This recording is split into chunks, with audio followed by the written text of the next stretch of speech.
திருமதி ராஜம் கிருஷ்ணன் அவர்கள் எழுதிய பெண் குரல் குடும்ப நாவல். அதனுடைய பகுதிகள் தான் கேட்டுட்டு இருக்கோம். அந்த நாவலோட அடுத்த பகுதியை இப்போ இந்த வீடியோல கேட்க போறோம். கேட்கலாமா? பகுதி 6, அத்தியாயம் 3.1. காய். ஜல் ஜல் என்ற குதிரை வண்டி சத்தத்திற்கிணங்க என் இருதயம் தாளம் போட்டது. ஆமாம், இதோ வீடு வந்துவிட்டது. நான் சலுகையுடனும் உரிமையுடனும் அன்பு குலவும் அன்னையின் அரவணைப்பில் சரண் புகும் நேரம் வந்துவிட்டது. ஆஹா, இந்த ஆனந்தத்திற்கு ஈடு ஏதேனும் உண்டா? பழகிய தெருவிலே அத்தனை முகங்களும் என்னை ஆவலுடன் எதிர்பார்த்து நிற்கும் காட்சி எனக்கு அத்தனை நாட்களாக கண்டிராத மகிழ்ச்சியை ஊட்டியது. வாயிலிலே பக்கத்து வீட்டு ஜானியின் தாயுடன் அம்மா சிரித்த முகத்தோடு நின்று கொண்டிருந்ததை நான் தூரத்திலேயே கண்டுவிட்டேன். வண்டி இன்னும் செல்ல வேண்டிய 10 அடி தூரத்தை கூட என்னால் தாங்க முடியாது போல இருந்தது. வண்டி நிற்கும் முன்னரே தடால் என்று குதித்த என்னை, மெதுவாய் இறங்கு சுசி, வண்டி நிக்கட்டும் என்று என் தந்தை கடிந்து கொண்டார். எனக்கு காதிலே அது விழவில்லை. வாசலிலே நின்ற என் தாயை, என் இருதய வேதனைக்கு தஞ்சமாக புக எண்ணியிருக்கும் அன்னையை ஓடி போய் கரை காணா காதலுடன் தழுவிக்கொண்டேன். சுசிலா, ரொம்பதான் இழைச்சு போயிட்டடி நீ. இந்த 6 மாசத்துல கருத்து போய் தலைமயிர் எல்லாம் கூட கொட்டி இருக்கு பாரு. பட்டணத்து காத்து உப்பங்காற்று, உடம்புக்கு ஒத்துக்கணும்னு நான் எண்ணி இருந்தேனே என்று ஜானியின் அம்மா என்னை பார்த்து அபிப்பிராயம் கொடுத்தாள். வண்டிக்காரனுக்கு கூலி கொடுத்த அப்பா சிரித்து கொண்டே, இப்போதுதான் 4 நாளாய் உடம்பு ஜுரமாக இருந்ததாம், அத்துடன் ரயிலில் வந்தது வேறு, மற்றபடி அவர்கள் வீட்டில் என்ன குறை என்றார். அம்மா அன்புடன் என் தலையை கோதிவிட்டாள். புக்ககத்துக்கு போயும் இன்னும் குழந்தைத்தனம் அப்படியே இருக்குதே. அதே ஓட்டம், அதே குதிப்பு, அதே பரபரப்பு. அங்க கூட இப்படிதான் இருப்பியா சுசி என்று முறுவலித்த வண்ணம் கேட்டாள். அதை ஏன் கேட்கிற? அவங்க வீட்டுல எல்லோருமே குழந்தைங்க தான். இவ ஓர்படிக்கு தங்க ஒரு பொண்ணு இருக்காளே, சிரிச்சு சிரித்து பேசுறா. பரிகாசம், விளையாட்டு எல்லாத்துக்கும் அவ ஒருத்தியே போதும். நேத்து ஸ்டேஷனுக்கு சுசிலாவை வழி அனுப்புறதுக்காக குழந்தைகள்லாம் நான் வரேன் நைனி வரேன்னு எல்லோருமே வந்துட்டாங்க. சித்தி, நான் நாட்களை எண்ணிக்கிட்டே இருப்பேன், 5 நாள் ஆன உடனே வந்துடுவல்ல என்று சின்ன குழந்தை கூட ஒட்டி கொண்டு இருப்பதை எனக்கு பார்க்க எத்தனை அழகாக இருந்தது தெரியுமா? ஒன்றுமே தெரியாமல் இருக்கிறாளே, அத்தனை பெரிய குடும்பத்தில் எப்படி ஒத்து போவாளோ என்று நான் கவலைப்பட்டது உண்டு. இப்போது சுசிலாவை பற்றி நினைக்கவே எனக்கு பெருமையாக இருக்கிறது. அவளுடைய மைத்துனர், மாமியார், ஏன் மாப்பிள்ளைக்கும் கூடத்தான் அவளை அனுப்புவதில் இஷ்டமே இல்லை. 1 மாதம்தான் வைத்துக் கொள்ளலாம் என்று எல்லோருமே ஒரே குரலாக தவணை கொடுத்திருக்கிறார்கள் என்று அப்பா பெருமை முகத்தில் மலர்ச்சியை தர என்னை பார்த்து கொண்டே மாப்பிள்ளை வீட்டை அப்படி புகழ்ந்து தள்ளினார். நான் சிரிப்பேனா அழுவேனா? அவருக்கு எப்படி தெரியும் என் வாழ்வு அந்த மலேரியா மாத்திரை போன்றதுதான் என்று? கார், ரேடியோ, அன்பு செய்யும் கணவன் என்று அவருடைய கண்களுக்கு, ஏன் மேலாக பார்ப்பவர்கள் எல்லோருக்குமே என் வாழ்க்கை அழகிய பூங்கொத்தை போலத்தான் தோன்றியது. ஆனால் அதெல்லாம் நிலத்துடன் சரி, மனமில்லாத காகித பூங்கொத்து என்று எனக்கன்றோ தெரியும்.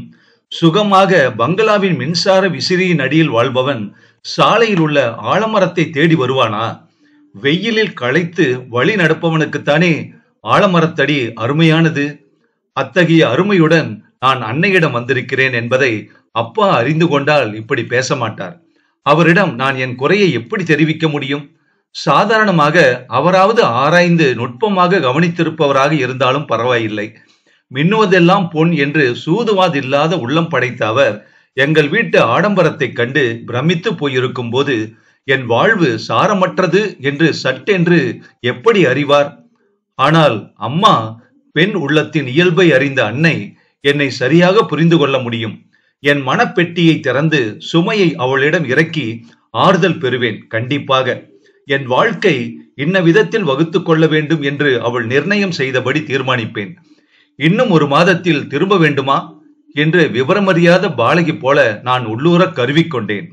புக்ககத்துக்கு போய்விட்டு திரும்பியிருக்கும் புது சிசிலா அல்லவா நான்? என்னை பார்க்க அதற்குள் எதிர்ப்புறம், கீழண்டை, மேலண்டை வீடுகளில் இருந்து எல்லோரும் வந்துவிட்டார்கள். வெறுமைதான் வந்திருக்கிறாளா, இல்லை கருத்து இழைத்து போயிருப்பதை பார்த்தால் சந்தேகம் தென்படுகிறதே என்று என்னை பார்த்து கீழ்கோடி வீட்டு கோமளம் கண்ணை சிமிட்டினாள். நான் அப்போதே சொல்லவில்லை, வளைகாப்பு சாப்பாட்டை நமக்கு சீக்கிரமே கொண்டு வந்து விடுவாள் சுசீலா என்று. அவள் சந்தேகத்தை அதற்குள்ளாகவே தெளிய விட்டாள் எதிர்விட்டு மரகதம். இந்த சந்தேகம் முதலிலேயே தோன்றாத ஜானியின் அம்மா, ஏன் மாமி, விஷயம் அப்படியா? காரணத்துடன் தான் கருத்து போயிருக்கிறாளா? என்னிடம் சொல்லக்கூடாது என்று மறைத்து விட்டீர்களா என்று அம்மாவிடம் சண்டைக்கே போய்விட்டாள். நமக்கு போகாத யூகம் எல்லாம் எப்படி போகிறது இவர்களுக்கு? என்னிடத்தில் எத்தனை ஆசையும் ஆவலும் காட்டுகிறார்கள் என்று அக்கம் பக்கம் அறியாத பட்டணத்து வீட்டிலே இருந்து கொண்டு அங்கிருந்து வந்திருந்த எனக்கு பழையபடி அந்த ஜனங்களின் சங்கம் அளவற்ற சந்தோஷத்தை கொடுத்தது. அவர்கள் கேட்கும் கேள்விகள் அவ்வளவாக எனக்கு பிடிக்காமல் இருந்தாலும் முகத்தை சுழித்து வெடுவெடுக்காமல் வெட்கம் மேலிட, அதெல்லாம் ஒண்ணு இல்ல, போங்க மாமி என்றேன். இல்லாவிட்டால் நீ சொல்வாயா? நீ மறைத்தாலும் அது மறைக்கும் காரியம் இல்லை அம்மா, மறைக்கவே முடியாது என்று என் முகத்தில் வந்து இடித்து மரகதம் ஒரே அடியாக ஊர்ஜிதம் செய்து விட்டாள். அவர்கள் எல்லோரும் சென்ற பிறகு, என்ன மாமி, ஒண்ணு வந்திருக்காளா? கூப்பிட கூப்பிட குரலை காணோமே என்று மேல் பக்கத்து வீட்டு ஜன்னலில் இருந்து எனக்கு பழக்கம் இல்லாததாக ஒரு குரல் வந்தது. இதோ நான் இங்க இருக்கனே, சுசி இங்க வாமா என்று ஜன்னல் அருகே நின்று அம்மா என்னை கூப்பிட்டாள். மறுபுறத்திலே ஒரு வயதான அம்மாளும் 25 வயது மதிக்கக்கூடிய ஒரு பெண்ணும் நின்று என்னை பார்த்தனர். இவதான் சுசீலா, 5 வருஷம் பாட்டு சொல்லி வைத்திருக்கிறது. இப்போது எப்படி பாடுகிறாளோ? நம் வீட்டில் இருக்கும் மட்டும் நாமும் ஆசையாக எல்லாம் சொல்லி வைக்கிறோம். அப்புறம் பெண் குழந்தைகள் நமக்கு சதமா மாமி என்றாள் அந்த அம்மாவிடம் அம்மா. அவர்கள் எனக்கு முற்றும் புதியவர்கள். கருப்பாய் இளவலாய் இருந்த அந்த பெண் கைம்பெண்ணானவளாம். சென்னை சர்வ கலாசாலையிலே சங்கீத டிப்ளமோ பெற்று இப்போது புதிதாக திறந்திருந்த புங்கனூர் பெண் பாடசாலையிலே சங்கீத ஆசிரியையாக இருக்கிறாளாம். இந்த விவரங்களை எனக்கு அம்மா பின்னாடி சொன்னாள். பாட்டு படிப்பு எல்லாம் கற்றுக் கொடுத்து எங்கள் சக்திக்கு மீறியதான் இடமும் பார்த்து கொடுத்தோம்.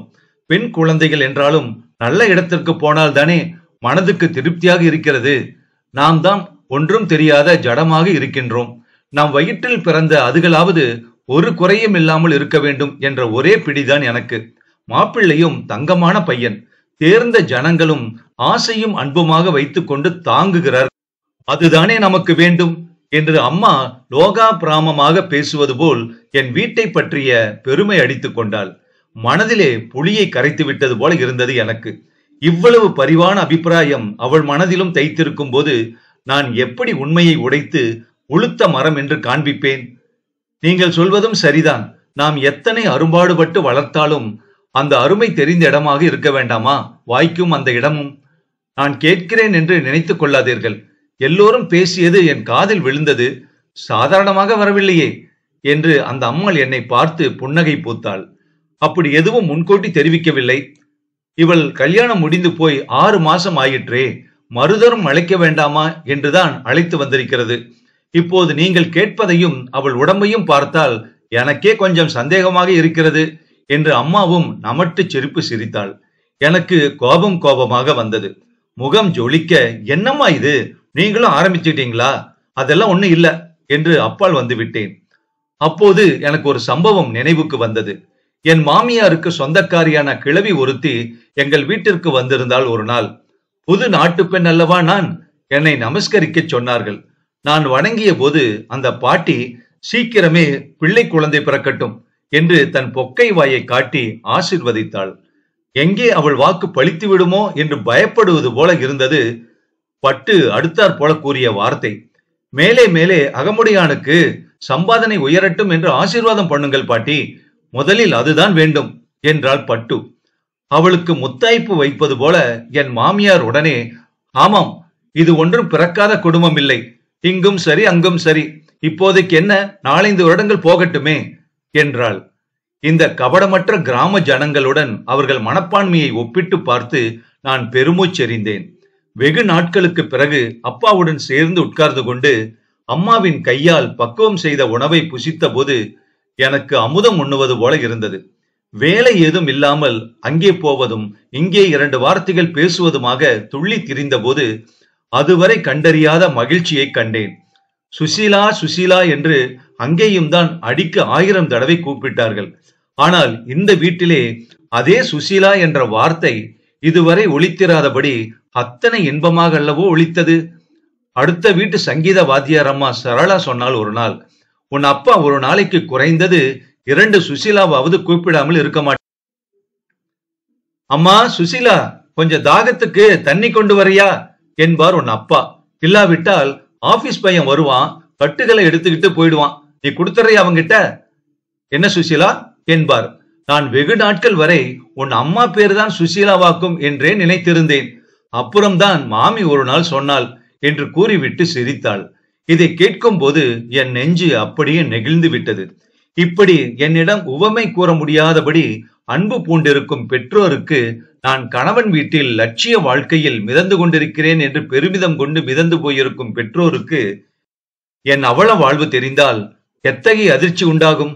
ஸ்வர்க்க போகத்தில் திளைத்துக் கொண்டிருப்பதாக நம்பிக்கொண்டிருப்பவர் முன்பு 1000 குட்டி பிசாசுகளும் கரும் பூதங்களும் தோன்றி நெருக்கினால் எப்படி இருக்கும்? அவர்களுக்கு கொடுக்கும் என் கைமாறு. மனப்பெட்டியை உடைத்து அம்மாவிடம் கதற வேண்டும் என்ற தாபத்துடன் அங்கு அடியெடுத்து வைத்த எனக்கு தொடர்ந்து நடந்த நிகழ்ச்சிகளும் அவர்களுடைய மனப்போக்கும் நான் அவ்விதம் செய்வது சரியா என்ற யோசனையை கொடுத்து விட்டன. அவளால் எப்படி பரிகாரம் தேட முடியும்? இன்னும் உண்மையை உள்ளபடி உரைத்தால் அம்மா என் மேலேயே குற்றம் சாட்டுவாளோ என்னவோ. எனக்குள்ளேயே இன்னும் எவ்வித நிர்ணயம் இருக்கவில்லையே. ஒருபுறம் சிந்தித்து பார்த்தால் தவறு என் மீதும் உண்டு எனவே பட்டது. யானை தன் தலையிலேயே மண்ணை வாரி போட்டுக்கொண்டு கெட்டது போல என் ஜீவனற்ற இன்றைய வாழ்வுக்கு என்னுடைய அன்றைய படபடப்பும் காரணமாகத்தானே இருந்திருக்கிறது. அன்று இரவுதான் எத்தனை ராட்சசியாக நடந்து கொண்டேன் நான். அவருக்கு மட்டும் மனம் புண்படாதா? ரோசம் இருக்காதா? அன்பு பிச்சை கேட்டு வந்தவரை விரட்டி துரத்தினேனே. ஆனால் பெண் புத்தியே பேதமை நிறைந்தது என்பது என் விஷயத்தில் எத்தனை நிதர்சனமாகிவிட்டது. தவறுக்காக உள்ளூர உருகி போகும் என்னை குற்றம் செய்துவிட்ட குழந்தையை தண்டிப்பது போல் உடனேயே ஏதாவது தண்டனை கொடுத்து விட்டு அவருடையவளாக அங்கீகரித்திருக்க கூடாதா? வெளியிலே யாரும் வித்தியாசமாக நினைக்காதபடி சுசி சுசி என்று அன்பொழுகத்தான் கூப்பிட்டார். அப்பாவுடன் ஊருக்கு வரும்போது கூட பிறர் வியக்கும்படி பிரிவில் குறைவு காணும்படிதான் பேசினார். ஆனால் என்னை பொறுத்த மட்டில் அவர் ஒரேடியாக அல்லவா மாறிவிட்டார். தொட வேண்டாம் என்னை என்று திருநீலகண்டர் மனைவி போல நான் சொன்னதை வைத்துக் கொண்டு ஆணையாக நடந்து கொள்கிறாரே. மந்திரவாதியின் கையில் இருக்கும் கோலை போல் என் போன்ற வெகுளி பெண்களை மனக்குரளி ஆட்டி வைக்கிறது.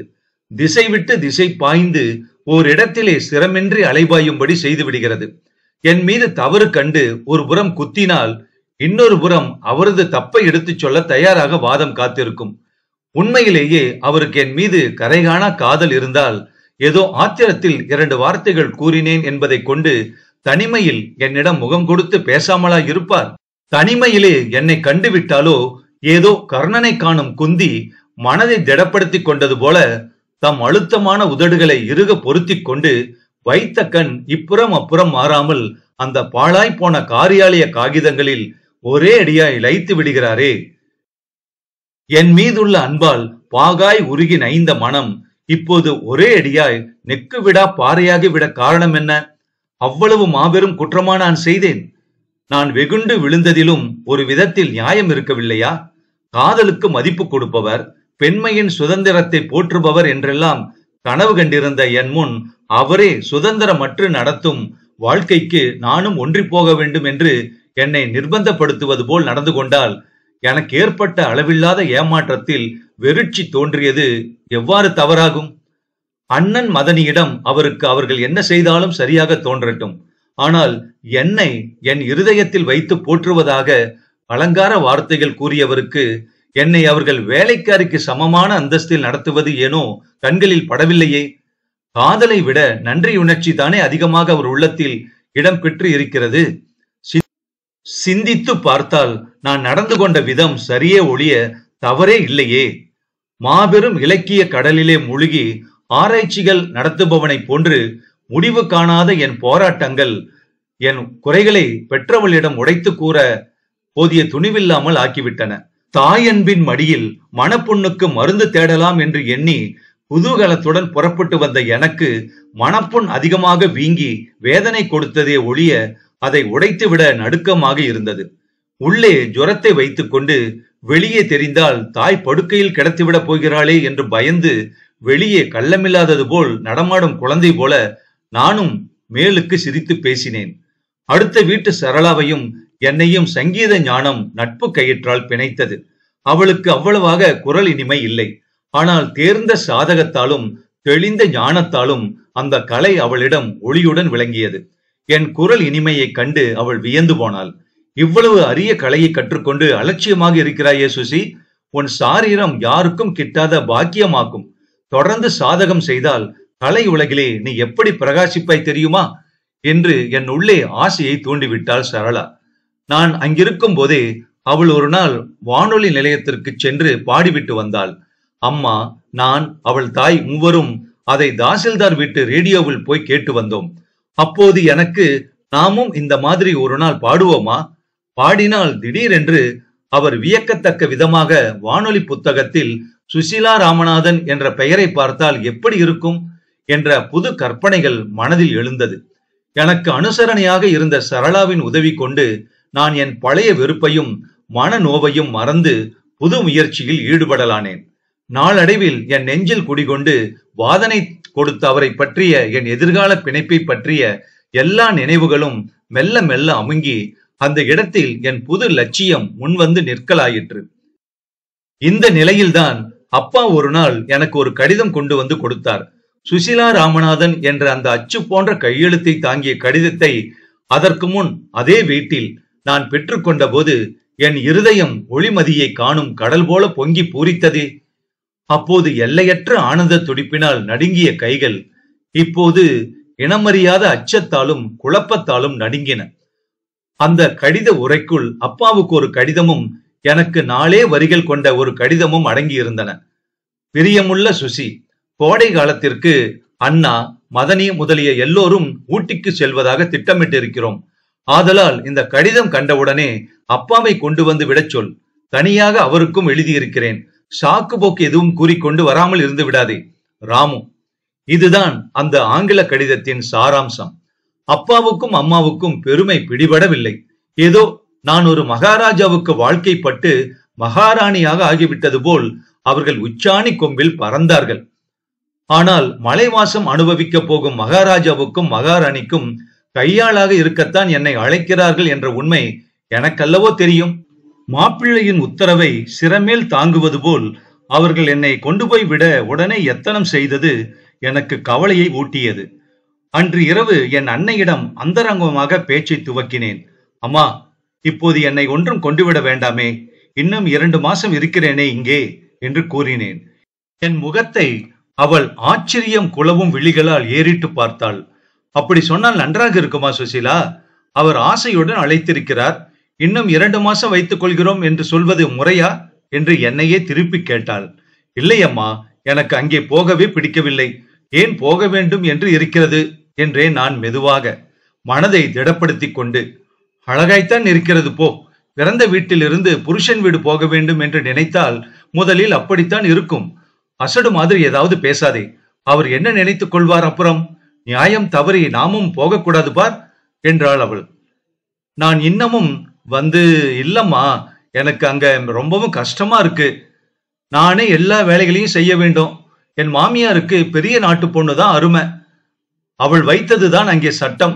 அதற்காகவே என்னை இப்போது கூப்பிடுகிறார்கள் என்று திருப்திப்படாத சிறுமி போல முணுமுணுத்தேன். வெகு சமர்த்துதான் நீ போ. வெளியே சொன்னால் வெட்கக்கேடு. என்னடி கஷ்டம் அங்கே? புக்ககம், பெரிய குடும்பம் என்றால் வேலை இல்லாமல் பொறுப்பில்லாமல் திரிந்து கொண்டிருக்க முடியுமா? பெண்ணாய் பிறந்தவள் புருஷன் வீட்டில் ஆடி ஓடி உழைக்கத்தான் வேண்டும். ஜகதுவை பார், மாடு சாணி சகதி என்று உழலும் போதே புக்ககம் போக மாட்டேன் என்று சொல்ல மாட்டாளே. வந்து 10 நாட்கள் ஆவதற்குள் துடித்து விடுவாளே. மாப்பிள்ளை கொள்ளை ஆசைப்பட்டு கொண்டு எழுதியிருக்கிறார் உனக்கு. நீ இங்கே குரளி பண்ணி கொண்டு இரு. முரண்டு இரண்டு பண்ணி இதற்கெல்லாம் பச்சை குழந்தை போல் பிடிவாதம் பிடிக்கலாம் என்று நினைத்து பேசாதே சுசி. அண்ணன் தம்பி என்று இருவரும் இந்த நாட்களில் இப்படி வித்தியாசம் இல்லாமல் இருக்கிறார்களே என்று நாங்கள் எவ்வளவோ சந்தோஷப்பட்டு கொண்டிருக்கிறோம். நீ எக்கச்சக்கமாக ஏதாவது சொல்லிக்கொண்டு எங்கள் பேரை கெடுத்து விடாதே அம்மா.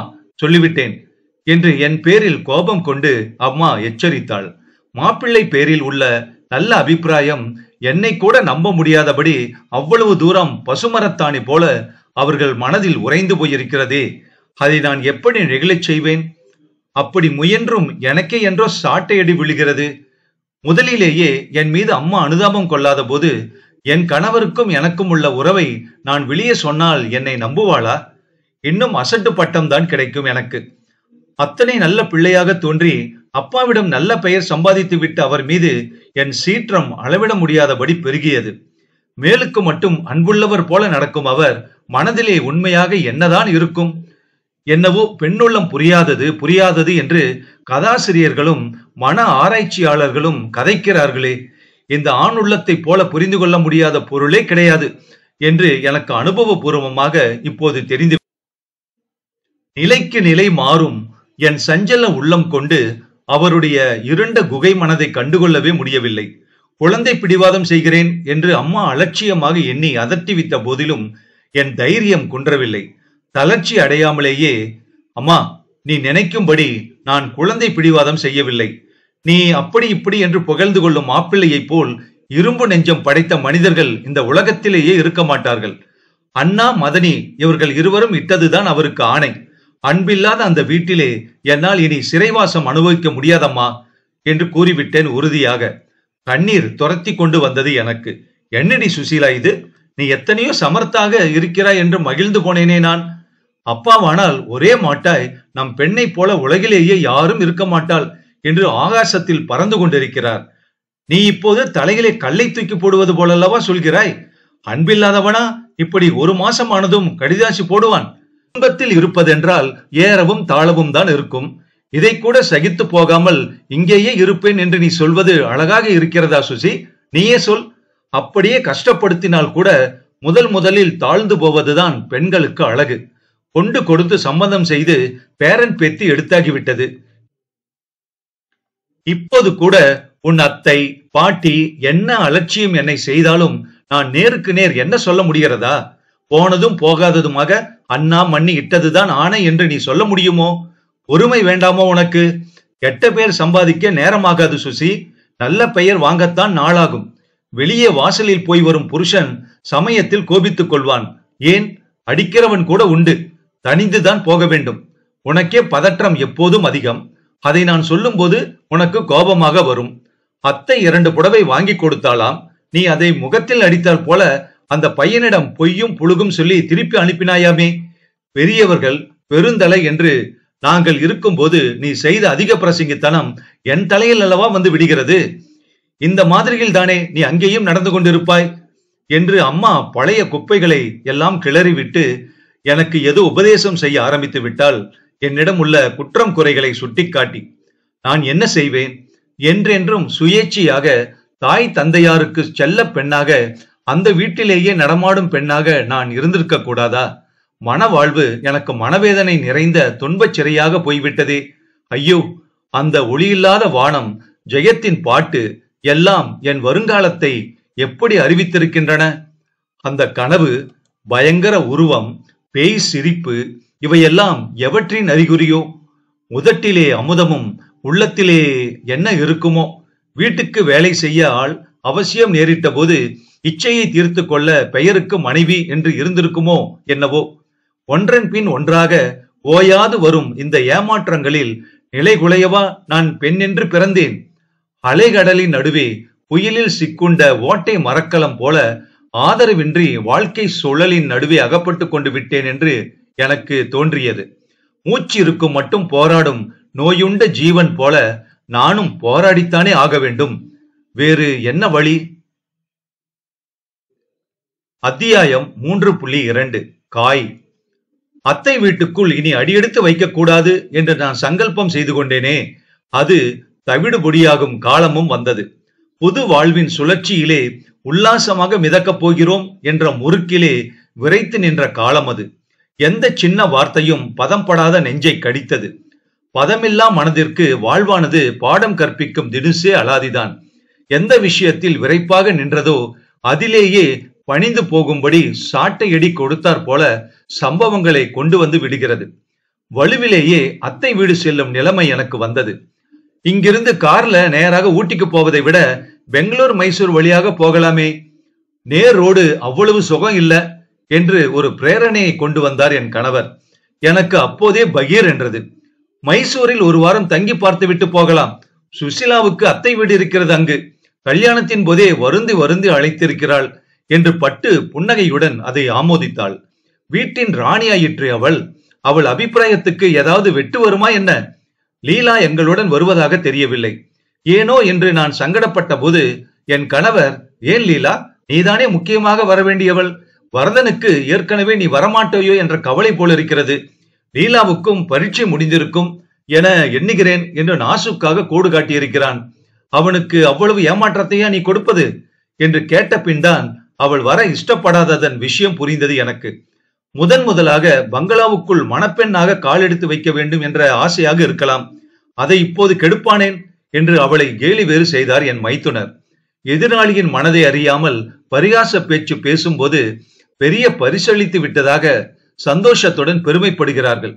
ஊரிலே என்னை எல்லோரும் வெறுமே வரவில்லை என்று வயிற்றீச்சலை கிளப்பிவிட்ட போது நான் என்ன பாடுபட்டேனோ அதே நிலையில் இப்போது லீலா துடித்தாள் என்பது எனக்கு மட்டும்தான் புரிந்தது. எங்கள் வருகையை அத்தை, அத்திம்பேர், பாட்டி எல்லோருமே ஆவலுடன் எதிர்நோக்கி கொண்டிருந்ததாக எனக்கு தோன்றியது.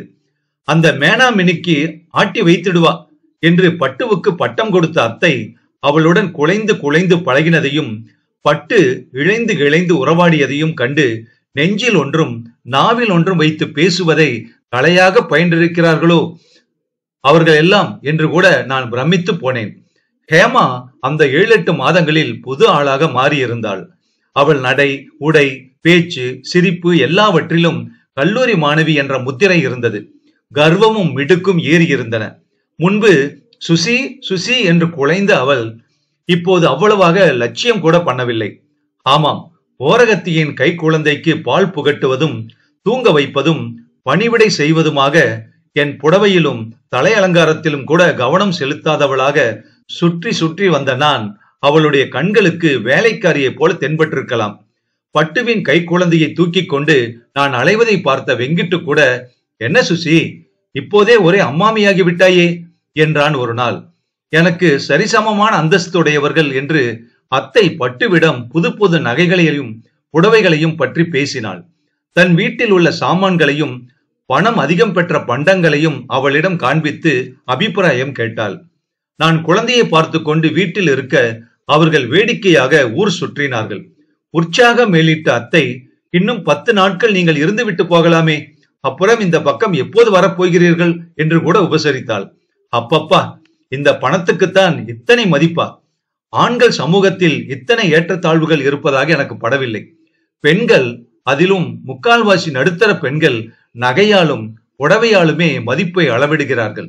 என்னுடைய அத்தைக்கு பட்டுவிடம் உள்ள மதிப்பு அவளை விட நெருங்கிய சம்பந்தம் உள்ள அம்மாவிடம் இருக்குமா? டாலடிக்கும் வைரமும் ஜரிகை நெளியும் பட்டும் அவளிடம் ஏது? மஞ்சள் சரட்டுடனும் நூல் புடவையுடனும் என் தாய் இந்த வீட்டுக்கு வந்தால் எத்தகைய மரியாதை கிடைக்குமோ? ஏன், அத்தைதான் ஆகட்டும், குழந்தை அப்போதே வந்தால் ஓரிடமும் பார்க்கவில்லை என்று என்னை கூப்பிடவில்லை. பட்டுவை ஒரு நிமிஷம் வீட்டிலே தங்கவிடாமல் அழைத்து போவானேன்? ஊமை காயமுற்று இருந்த இருதயத்தில் சுரீர் என்று சாட்டையடி கொடுப்பது போல் அன்று கீழே குளித்து விட்டு புடவை தேய்த்து கொண்டிருந்த என்னிடம் அத்தை வந்து, இந்த புடவையை கட்டிக்கொள்கிறாயா? எங்கே குப்பையில் போட்டு விட்டாயோ என்று எண்ணினேன் என்றாள் பட்டென்று. குழந்தை பெண் தெரியாமல் செய்துவிட்டால் நாமும் பேசிய முறை தவறுதான். பாவம், இன்னமும் ஓரகத்தியின் குழந்தையை வைத்துக் கொண்டு உழலுகிறாளே என்று என்னிடம் அனுதாபம் தோன்றக்கூடாதா அத்தைக்கு? பாட்டிக்கு என்னிடம் தோன்றிய அனுதாபமே விசித்திரமான முறையில் இருந்தது. ஏண்டி பெண்ணே, இந்த கண்ணாடிக்கல் தோட்டை போட்டுக்கொண்டு அவர்களுடன் நடமாடுவது பார்க்க நன்றாக இல்லையே. உன் அப்பாவுக்கும் அம்மாவுக்கும் ஏன் இதெல்லாம் தெரியவில்லை? இல்லை, அகமுடையானிடம் கேட்டுத்தான் நல்லதாக தோடு ஒன்று வாங்கி போட்டுக்கொள்ள கூடாது? என்னவோ, விடிய விடிய உன் அப்பாவும் சம்பாதிக்கிறான். அக்கா தங்கை என்று பற்றி கொள்வதை தவிர காலனா கொடுக்கவில்லை. பெண்ணுக்கு கல்யாணம் பண்ணிவிட்டான், காது மூக்குக்கு கூட ஒக்கிடாமல் என்று என்னை பார்க்க சகிக்காமல் அழுத்து கொண்டாள் பாட்டி. ஆயிரமாக சம்பாதிக்கும் செல்வருடைய அருமை பெண் அல்லவா ஹேமா? காதிலே மாட்டியிருந்த தேர் சக்கரம் போன்ற கொப்பும் கொழுக்கட்டை போன்ற மொன்னை மூக்கும் மொட்டை கைகளும் பாட்டிக்கு பெருத்த பெருமையாக இருக்கிறது பார்ப்பதற்கு. பணக்காரர்கள் என்ற முத்திரையினால் தலைகீழாக நின்றாலும் அரை நிர்வாணமாக ஆடை அணிந்து கொண்டாலும் நாகரிகமாக பட்டுவிடுகிறது. நான் இருப்பதை கொண்டு அடக்கமாக இருந்தது இல்லாமையை பறையடிக்கும் தோற்றமாக பட்டுவிட்டது.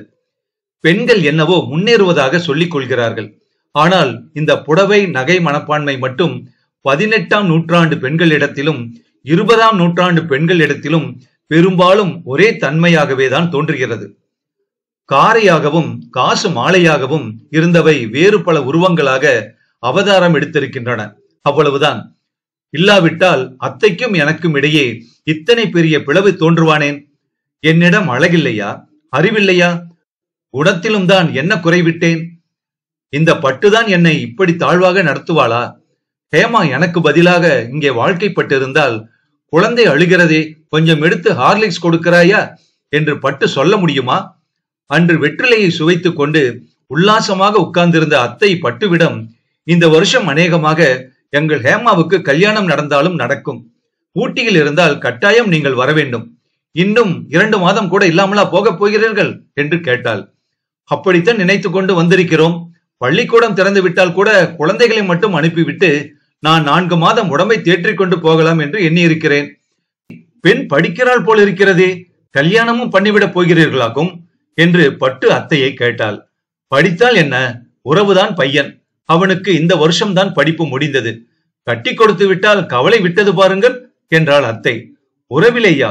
யார் இருக்கிறார்கள் என்று நான் எண்ணி முடிக்கும் முன் பட்டு கேட்டுவிட்டாள். நாத்தனார் பிள்ளைதான். இந்த ஊரிலேதான் அவர் யூனிவர்சிட்டியில் புரொஃபஸராக இருந்தார். கொஞ்ச நாளாக உடம்பு சரியாக இல்லை. அதனாலேயே அவ்வளவு அவசரம். பையன் பட்டணத்திலேதான் இன்ஜினியரிங் வாசித்தான் என்று அத்தை விளக்கும் வரை எனக்கு மூர்த்தியின் நினைவு வரவே இல்லை. என்னையும் மீறியவளாக, மூர்த்தியா அத்தை? தெரியவில்லையா மன்னி?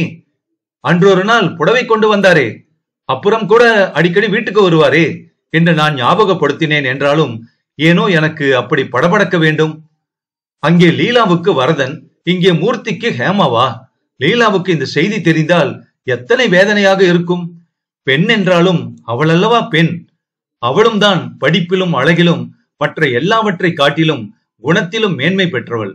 என்னுடன் பழகியிருந்தும் ஹேமா இப்போது முகத்தை திருப்பிக் கொண்டு போகிறாளே. வெளித்தோற்றத்தை விட்டு உண்மையான உள்ளத்தை கண்டு மதிப்பு கொடுக்கும் அவள் அல்லவா உண்மையில் நாகரிகம் அடைந்தவள். லீலாவைத்தான் சொல்கிறேன். அவளை போல் மேக்கப் ஆடம்பரமும் உடல் தெரியும் ஆடைகளும் இன்றி அடக்கமாக அவள் கல்லூரிக்கு போய் வரும் அழகு ஒன்றே போதுமே. லீலாவுக்கு இந்த செய்தியை நான் தெரிவிக்க வேண்டாமா? அன்பு இல்லாத அந்த வீட்டில் என்னை மகிழ்விக்கும் ஒரே பிராணி அல்லவா அவள். ஏன், என் தாய் கூட அப்போது அன்பில் இருந்து பிறழ்ந்து விட்டதாக தோன்றியது எனக்கு. அம்மாவின் அனுதாப வார்த்தைகளையும் ஆதரவையும் எதிர்பார்த்திருந்த என்மேல் குற்றத்தை அல்லவா ஏற்றி வைத்து விட்டாள் என் அம்மா. நிதானம் இழந்து விடுவேன் என்று உள் விஷயத்தை அறியாமலேயே மடக்கி விட்டாளே. அதையும் அறிந்து கொண்டால் நிச்சயமாக ஊர்ஜிதம் செய்து என்னை இன்னும் எப்படியெல்லாம் கோபித்திருப்பாளோ.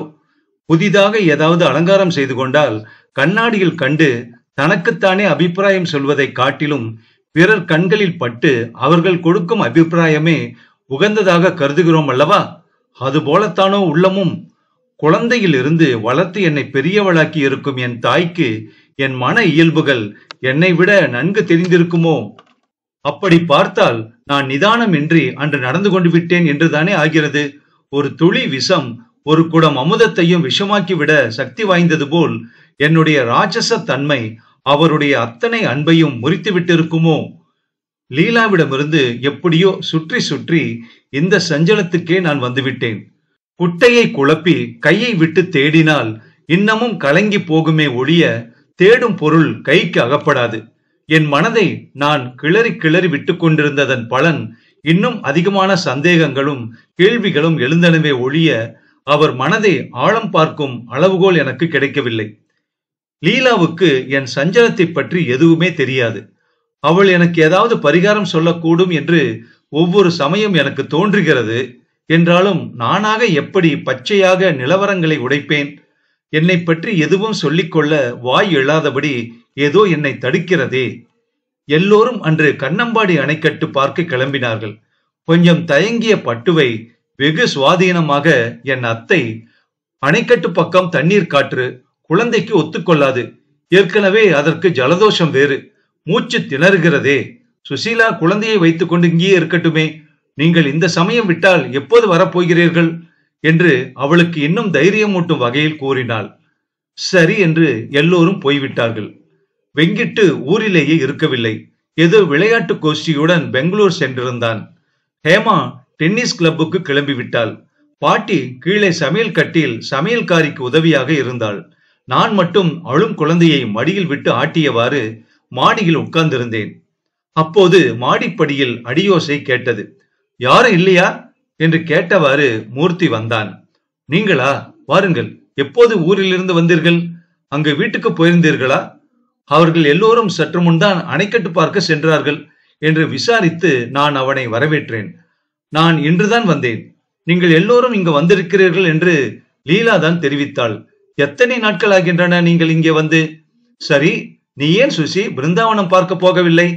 முன்பேயே தான் இந்த ஊருக்கு வந்து இந்த வீட்டையும் ஸ்டேஷனையும் தரிசனம் செய்துவிட்டு போய்விட்டாயே என்று சிரித்த முகத்துடன் கேட்ட மூர்த்தி என்னை உற்று நோக்கினான். அப்போது எனக்கு சௌகரியம் இல்லை, இப்போது குழந்தை இருக்கிறது என்று பதிலளித்த எனக்கு துக்கம் தொண்டையை அடைத்தது. மீறிக்கொண்டு ஒரு வரட்டு சிரிப்பு சிரித்து வைத்தேன். ஆச்சரியம் விழிகளில் நடமிட அவன் என்னை இன்னும் கூர்ந்து கவனித்தான். நான் தலையை தொங்கவிட்டு கொண்டேன். ராமநாதன் வரல என்று கேட்ட அவன் தொனியிலே சந்தேகம், வியப்பு இரண்டுமே கலந்திருந்தன. இல்லை, வந்திருக்கிறார் என்று முணுமுணுத்த நான் தலையை ஆட்டினேன்.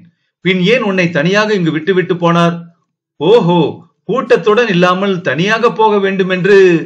குறும்பு சிரிப்புடன் வாக்கியத்தை முடிக்காமலேயே அரைகுறையாக நிறுத்தினான் அவன். என் துயரத்தை நெம்புகோல் போட்டு நெம்பி விட்டது போல ஆயிற்று. விழிக்கடையில் நீர் உந்தி கொண்டு வந்துவிட்டது. குழந்தையை தூளியில் போட்டுவிட்டு அவன் முகத்தை பாராமலே நான் வராந்தா ஓரமாக போய் நின்று கொண்டேன். மழை இல்லாது காய்ந்து கிடக்கும் பயிர் ஒரு சொட்டு நீர் வந்தாலும் விட்டுவிடுமா?